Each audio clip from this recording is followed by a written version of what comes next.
Welcome to the Currents of Making technology. We must view it not as tools, but as a living architecture. Today, we're diving into a thought-provoking concept, the currents of making, rethinking technology as a living architecture. We often picture technology as objects, screens, engines, algorithms, factories, but that's just the surface. At its core, technology is how we transform intention into reality.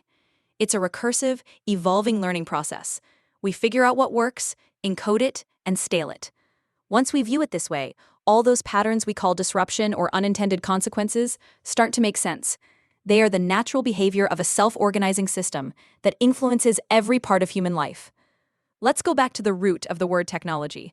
Initially, it didn't mean machines. It meant craft knowledge, how to systematically achieve desired outcomes.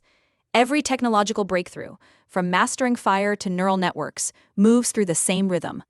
We notice a gap between what is and what could be. We create a model to bridge it. We apply that model, and then we refine it based on the consequences. The tools themselves, they're just the residue of that underlying process. A sharpened stone and a machine learning pipeline both externalize human know-how and make transformation repeatable. What's powerful is that this pattern repeats everywhere. An individual hones a skill through trial and error. An organization fine-tunes a product based on market feedback. Whole societies adapt through infrastructure, standards, and knowledge sharing. Even the planet operates this way, through energy flows, material cycles, and ecological adjustments. Intention shapes knowledge. Knowledge shapes intervention. Consequences reshape intention.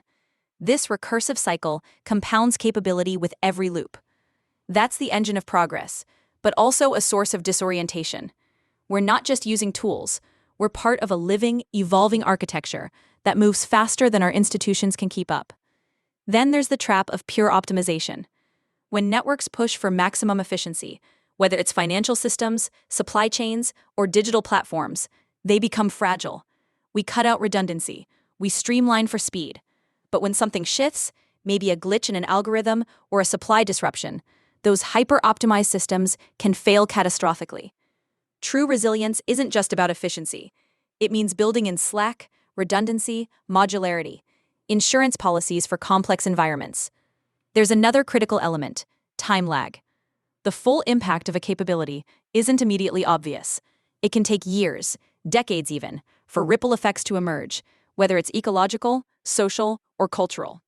That means we often govern reactively, putting on brakes after the crash, or removing constraints too late. The solution? Anticipation.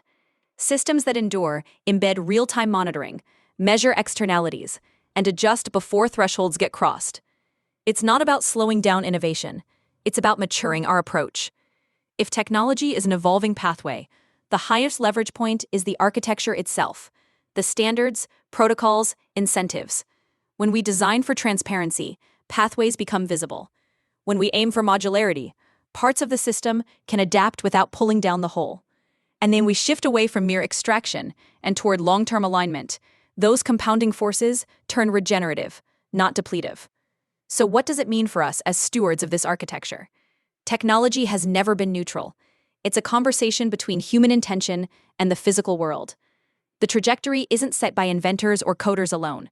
It emerges from the cycles of learning and adaptation, the goals we embed at the core. Our future won't be shaped by speed alone.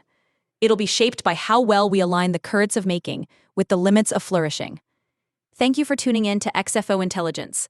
If you found today's episode insightful, please like, share, and subscribe. And we'd love to hear from you. Send us your thoughts or requests for more info about our Thought Leadership on Demand service at xfointelligence@gmail.com. Until next time, keep exploring the living architecture around us.